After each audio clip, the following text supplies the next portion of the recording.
Live from New Delhi, you're watching DD India Live, India's voice to the world, with me, Deepika, coming up in the next 30 minutes. India seeks permanent solution to border dispute with China. Defence Minister Rajnath Singh calls his Chinese counterpart on the sidelines of SCO to restore trust deficit. Denmark holds one of its largest military exercises in Greenland since Cold War, downplays US interest in the world's largest island. Grand Jagannath Rath Yatra begins in Odisha. Vibrant Hindu festival draws devotees from across the world.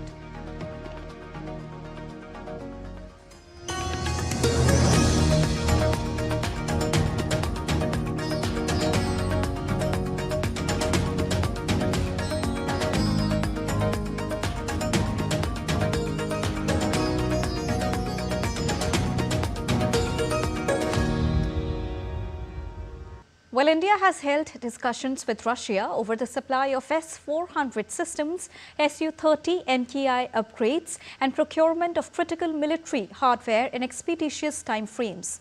Defence Minister Rajnath Singh had a bilateral meeting with his Russian counterpart Andrei Belosov on the sidelines of the Shanghai Cooperation Organization Defence Ministers meeting in Qingdao, China. The two ministers held in-depth discussions on a range of issues covering current geopolitical situations, cross-border terrorism and Indo-Russian defence cooperation.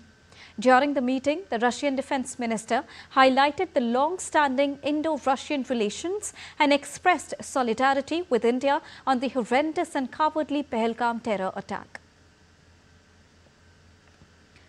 Defence Minister Rajnath Singh held a bilateral meeting with his Chinese counterpart Admiral Dong Chun on the sidelines of Shanghai Cooperation Organization Defence Ministers meeting in China. The meeting, which was held on Thursday, focused on maintaining peace and tranquility along the Indo-China border. Minister Singh acknowledged the work being undertaken by both the sides to bring back semblance of normalcy in the bilateral relations, emphasizing the need for a structured roadmap to resolve complex issues through permanent engagement and de-escalation. Rajnath Singh also stressed on border management and to have a permanent solution of border demarcation by rejuvenating the established mechanism on the issue. The two ministers agreed to continue consultations at various levels to achieve progress on disengagement, de-escalation, border management and delimitation through existing mechanisms. Both the sides also appreciated the resumption of Kailash Mansarovar Yatra years after a gap of 5 years. Defence Minister Rajnath Singh presented a Madhubani painting from Bihar to his Chinese counterpart during their meeting. Now, this painting has its origin in the Mithila region of Bihar. It is also known as Mithila or Madhubani art. Defence Minister Rajnath Singh also held talks with leaders from Belarus, Tajikistan and Kazakhstan.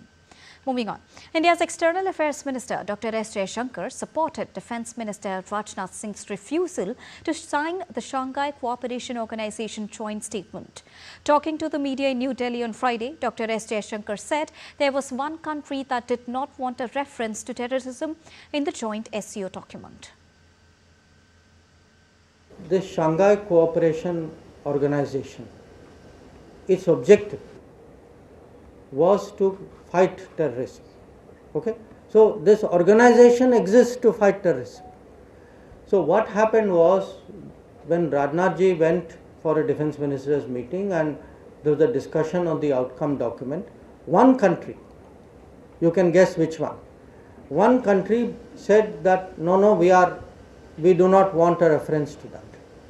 Now, Rajnath ji's view rightly was that without that reference, when the main purpose of that organization is to fight terrorism and you are not allowing a reference to that, I am not prepared to accept it.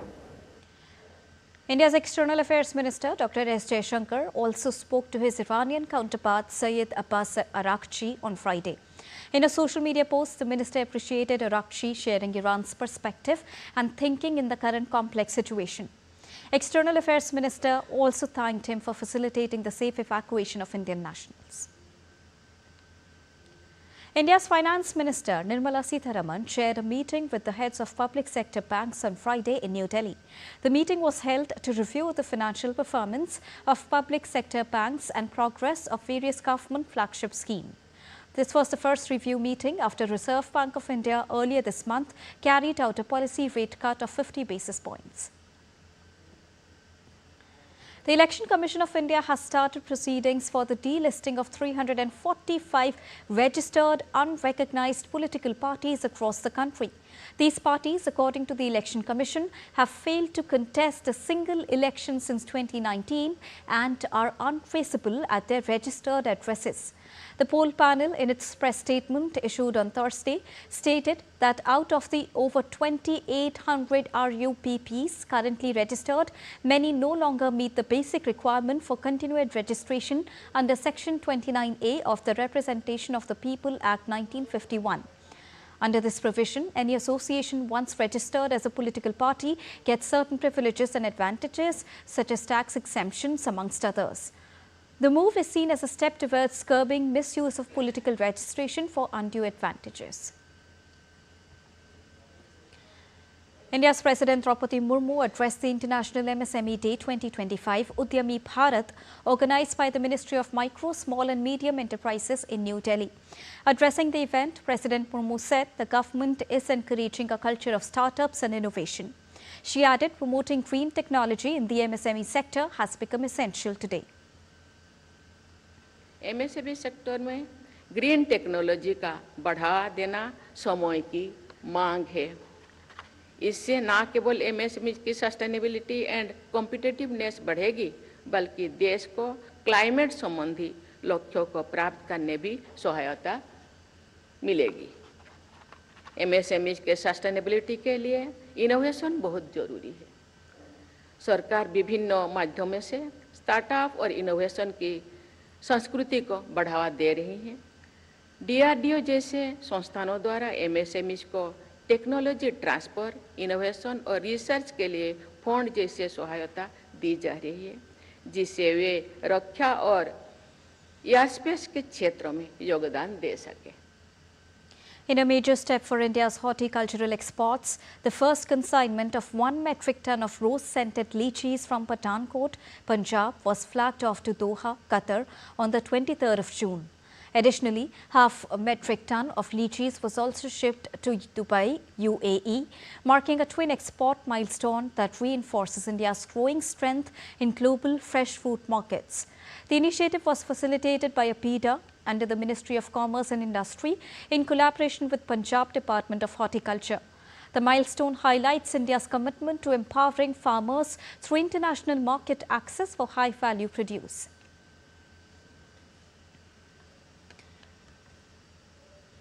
On the 50th anniversary of emergency in India, Dr. S. Jaishankar addressed a gathering and reminded the nation of the attack on the Indian Constitution and its democracy by the then Prime Minister Indira Gandhi. Vishal Peristo has more. Take a look. 2025 marks 50 years of the brutal emergency imposed by then Prime Minister of India, Indira Gandhi, to protect herself from the court verdict that ordered her removal from the office. External Affairs Minister Dr. S. Jaishankar quoted the then President of India, Fakhruddin Ali Ahmed, imposing the emergency. It was a direct attack on our democracy and even the media was gagged, the minister said. I, Fakhruddin Ali Ahmed, President of India, by this proclamation, declare that a grave emergency exists whereby the security of India is threatened by internal disturbances.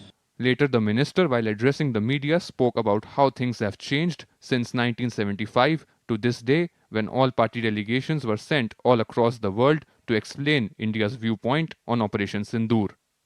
All parties going out across the world, speaking in defense of our national interest, giving the message that terrorism is not acceptable. कि हमारी नीति है zero tolerance of terrorism, and if terrorism continues, we reserve the right to defend our people. This was the message that they carried. A poster exhibition highlighting the impact of emergency on the democratic system of India was the highlight of the show. While sharing his experiences of the emergency, the External Affairs Minister spoke about how the Indian diplomats had a very hard time defending the very cause and issue of emergency, because India is known across the world as the mother of democracy. But it was not only at the international level, even the famous singers like Kishore Kumar were also banned in India simply because they refused to sing at a function of Youth Congress in India. With cameraman Anand Kashyap in Delhi, this is Vishal Barrister for DD India. Moving on. India's iconic Jagannath Puri Rath Yatra is underway in the eastern state of Odisha, drawing devotees from across the world. For 9 days, millions witnessed Lord Jagannath, Balabhadra and Subhadra's journey from Jagannath Temple to Gundicha Temple in massive ornate wooden chariots, symbolizing a visit to their answer pod. Dating back to the 12th century, this ancient procession celebrates unity and equality. The chariots are drawn by a multitude of devotees. Pulling the chariots is believed to cleanse sins and grant spiritual liberation. The festival will be concluding with the Bahuda Yatra on the 5th of July. The festival embodies devotion, cultural heritage and communal harmony. Lord Jagannath of Puri, Odisha, has found a second home in Northeast. It is the iconic Jagannath Temple in Dibrugarh, which is a replica of Jagannath Puri in Odisha and one of the second largest Jagannath temple in India. The temple has turned into a major tourist attraction and witnesses a surge of footfalls, especially during the vibrant Rath Yatra festival.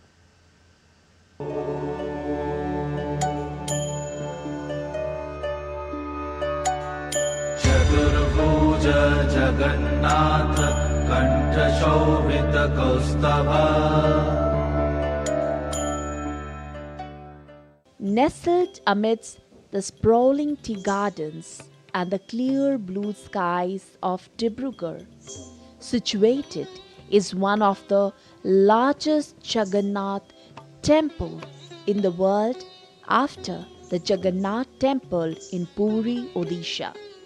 The temple dedicated to Lord Jagannath is situated at the outskirts of Dibrugarh city. Spread over an area of 70,000 square feet, the temple was constructed in 2014 by the then Governor of Assam, late Janaki Ballabh Patnaik. An architectural marvel and now an iconic destination which symbolizes Dibrugarh, the Jagannath temple in Dibrugarh is modelled after the Jagannath temple in Puri.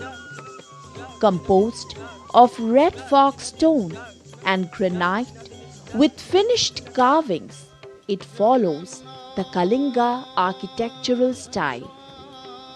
The main shikhar of the temple reaches a height of 26 meters.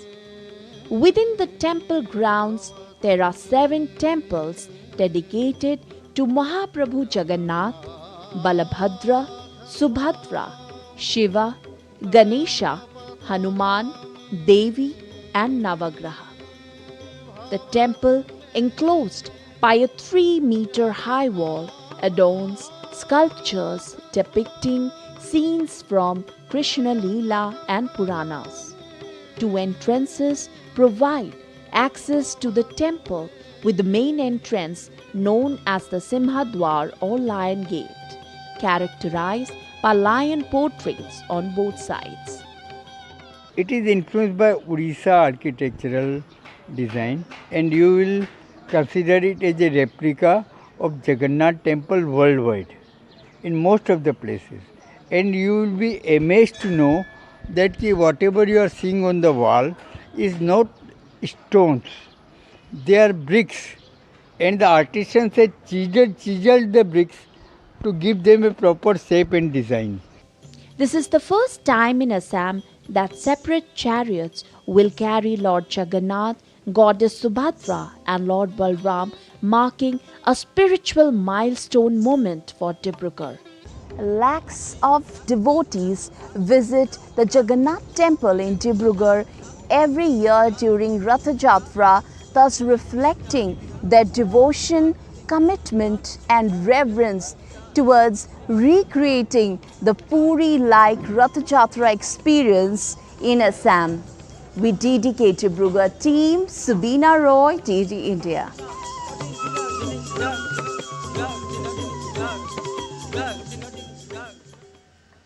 And now let's take a look at other stories making news around the country in brief. Uttarakhand Chief Minister Pushkar Singh Dhami on Friday conducted an aerial survey of the under construction multi-purpose Jamrani Dam project in Nainital district and reviewed the ongoing work at the site.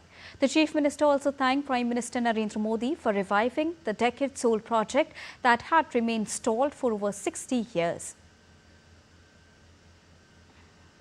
In Madhya Pradesh's capital Bhopal, a joint team of National Disaster Response Force or NDRF, State Disaster Response Force and the Indian Army on Friday conducted a mock drill in view of flood prevention and rescue operations. The mock drill aimed to ensure a quick and coordinated response in case of an emergency, enhance efficiency in rescue, relief operations and strengthen cooperation and coordination between various agencies. Time to take a short break, but still to come on the other side. Up next, we'll get you more details on US-China's understanding on rare earth exports. British Prime Minister Keir Starmer scales back planned welfare cuts after a major rebellion by Labour lawmakers. And New Zealand announces 15-member squad for next month's T20I Tri-Series featuring South Africa and hosts Zimbabwe.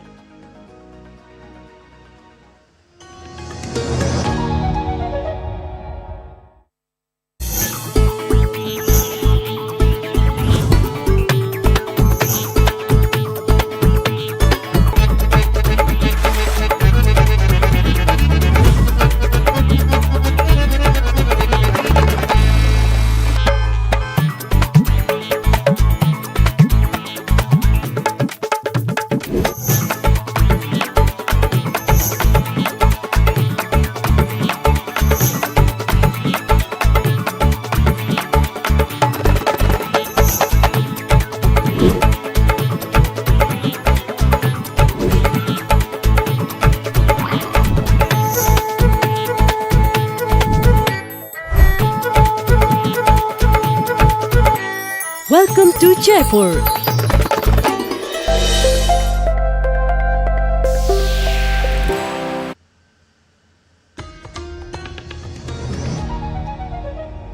Welcome back after that short break. You're watching DD India Live. Well, Denmark is ramping up its Arctic defenses, launching one of its largest ever military drills in Greenland this month. A frigate, F-16 fighter jets, special forces and extra troops have been deployed, along with enhanced surveillance of critical infrastructure. The move comes amid growing strategic tensions in the Arctic. While Denmark downplays the idea of a US takeover of Greenland, officials stress the need to deter any potential Russian threat. US President Donald Trump said on Thursday that America has signed a deal with China. Trump made the remarks while speaking at the Big Beautiful Bill event. After talks in Geneva in the month of May, Washington and Beijing had agreed to temporarily lower steep tit-for-tat tariffs on each other's products. China also committed to easing some non-tariff countermeasures, but US officials later accused Beijing of violating the pact and slow-walking export license approvals for rare earths. Both the sides eventually agreed on a framework to move forward with their Geneva consensus following talks in London this month. China on Friday called for strengthening cooperation with Washington in response to a question on whether Beijing could provide more details on the framework of implementing the Geneva trade talks consensus. During US-China trade talks in the month of May in Geneva, Beijing committed to removing non-tariff countermeasures imposed against the United States since the 2nd of April, although it was unclear how some of those measures would be walked back. A spokesperson for the Chinese Ministry of Commerce had already made relevant comments on this matter. I would like to stress that we hope that the United States side will work with China to implement the important consensus reached during the phone call between the two heads of states.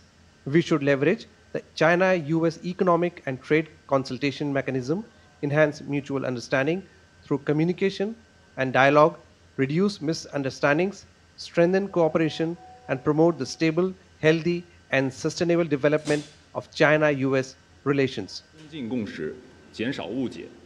Well, Iran has denied any meeting with the United States on nuclear talks next week and accused the Washington of exaggerating the impact of US strikes.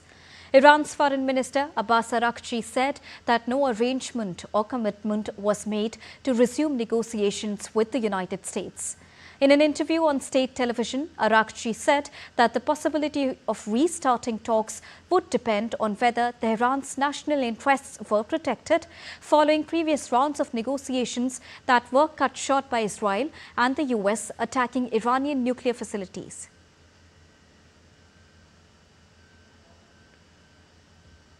US President Donald Trump had said on Wednesday that the US and Iran would meet next week, describing the recent Pentagon strikes on Iranian nuclear sites as a success. British Prime Minister Keir Starmer has scaled back planned welfare cuts after a major rebellion by Labour lawmakers. The plan, which aimed to save $6.9 billion annually off a rapidly rising welfare bill, was publicly opposed by over 100 Labour MPs. They argued that the reforms lacked support for disabled people and those with long-term health conditions. The reforms are set to be put to a vote in the Parliament on the 1st of July. The turnaround comes just before Starmer marks the first anniversary of a rocky return to power for the Labour after 14 years in opposition to the Conservatives. Moving on, a makeshift Durga temple built on Bangladesh railway land in Dhaka was demolished by the authorities on Thursday, sparking protests from Hindu community groups. The demolition occurred 3 days after a local mob demanded its removal and has since drawn criticism from groups like the Bangladesh Samiliti Sanatani Jagran Jyoth that alleged that no prior notice was given to the temple organizers. Responding to the allegations, the Bangladesh government, citing a statement from the Railways Ministry, clarified that the temporary permission was granted for 2023 Durga Puja on the condition that the structure would be removed afterwards. You're watching DD India Live, and now it's time to get you all the latest from the world of sports. To begin with hockey first. The Indian women's hockey team will face Asian rivals China and hope to end their losing streak in the FIH Hockey Pro League in Berlin. The Salima Tete-led squad will face China in a double-header on Sunday and Saturday. While China is currently placed in the 4th position in the Pro League points table, India is placed last in the 9th position. On the other hand, the men's team managed to end their campaign with a spirited victory against Belgium. This helped them finish in the 8th position on the points table, only ahead of Ireland. In badminton, young Indian shuttler Ayush Shetty and Tanvi Sharma advanced to the quarterfinals of 2025 US Open Super 300 tournament. Ayush Shetty defeated compatriot Tarun in a tight 3-game second-round match. Meanwhile, Tanvi pulled off a major upset at the US Open, defeating former junior world champion Pichiman Optinith. Currently ranked 2 in BWF junior rankings, Tanvi is set to lead India's women's singles challenge at 2025 Badminton Asian Junior Championship. In cricket, New Zealand have announced a 15-member squad for next month's T20I Tri-Series featuring South Africa and host Zimbabwe. Former captain Kane Williamson made himself unavailable while playing for Middlesex in England's County Championship. Auckland batter Bevan Jacobs is the only uncapped player in the 15-man squad. Fast bowler Adam Milne has been recalled for the first time since November after performing well in Major League Cricket in the United States. Batters Finn Allen and Tim Seifert also returned to the squad, which will be captained by Mitchell Santner. With just one match day left of the group stages, most of the clubs are preparing for the knockout round of the inaugural FIFA Club World Cup. Despite of a poor run recently, Messi's Inter Miami fought against all the odds and qualified for the last 16. Inter Miami will have to dig deep as they will face Champions League winners PSG in round of 16 on Sunday. Elsewhere, Bayern Munich will be looking to bounce back from a disappointing 1-0 defeat to Benfica. The German Giants will take on an unbeaten Flamengo side who topped Group D after beating Chelsea by 3-1. Meanwhile, Borussia Dortmund will meet Group E runners-up Monterrey in the knockout. And that's all for this edition of DD India Live. But do let us know your thoughts on the news of the day. For those on the go, you can get all the latest news and updates from India and across the world on the DD India mobile app. The app is available on both Android and iOS platforms. Scan the QR code on the screen to download it right now. We'll be back with more news as it breaks here on DD India. I'm Deepika, and from all of us here in New Delhi, thank you so much for watching DD India Live. Namaskar.